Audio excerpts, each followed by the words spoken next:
Raha tokony ady ho an'ny tombotsoan'ny vahoaka ny fidy azy isaky ny distrika ny solombavambahoaka, lasa variana miaro ny tombotsoan'ny mpitondra ireo solombavambahoaka maro anisa miaraka amin'ny fitondrana. Ny solombavambahoaka avy amin'ny fanoherana tratrany be no vitsy, ka na miady ho an'ny vahoaka izy ireo, anova mpanoana ny fitondrana tambabe ka tsy afaka makaiza.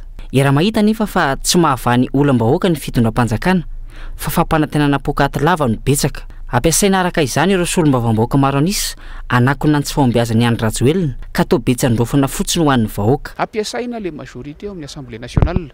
Ataoko hoe andrebirebi ny sain'ny vahoaka, ny sain'ny mpieno fa indrindra mono afo. Fa fitoram-boninkazo rano lava amina zavatra efa fantatra fa tsy mandeha amin'izay laoniny, zay no ataon'ilay avy ao majorité. Dia lasa ilay solombavambahoaka no fampitifitra rehefa miresaka.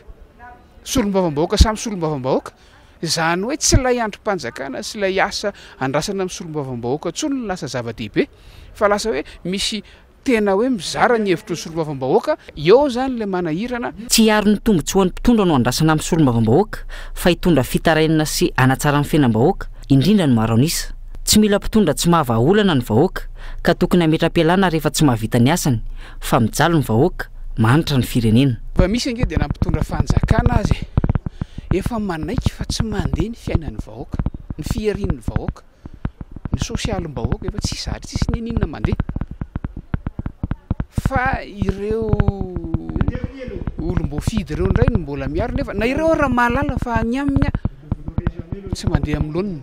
Tsy fotoana fametrahana fanontaniana be loatra intsony zao, fa fotoana ahoana moa zany ilazako azy, fa tokony hametrahany fahefanam-panatanteraka fialana, mametra-pialana.